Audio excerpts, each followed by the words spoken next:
Yeah, there's a book called The Sing Sing Files and a TV documentary called The Sing Sing Chronicles. Hmm. And it's about a journalist, a Dateline NBC, a producer named Dan Slepian, who years ago, in 2000 or so, 1999, 2000, ended up with embedded with the Bronx Homicide Unit of the NYPD, and stumbled upon a case I was working on with this extraordinary detective, a true hero, a guy named Bobby Adelorado. And it stemmed from a murder at the Palladium nightclub on 14th Street in Manhattan, Ninth Precinct, Thanksgiving night, 1990.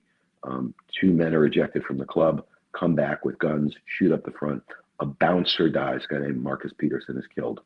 And two men ultimately go to trial and are convicted, David Levis and Olmedo Hidalgo. And Bobby and I, the detective, Bobby Alvarado and I, come to learn while I'm a federal prosecutor and he's a detective working in the U.S. Attorney's Office, that the wrong guys are in jail.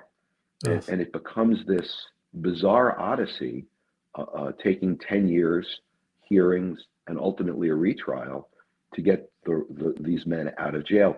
Dan Slepian finds this case and begins working with us, and it changes the path of Dan's career and life. And what the book is about is Dan's experience going from one wrongful conviction case to the next as he follows this 20-year line of cases, ultimately culminating in this relationship he has with a gentleman named J.J. Velasquez, who spent more than 20 years at Sing Sing.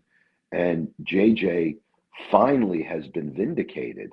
Dan Slepian, it is this amazing story of tenacity, but also what's wrong with the criminal justice system. And in fact, Dan and JJ insist on not using the phrase criminal justice. For them, it's the adversarial system. It's the criminal adversarial system because it's not focused on justice.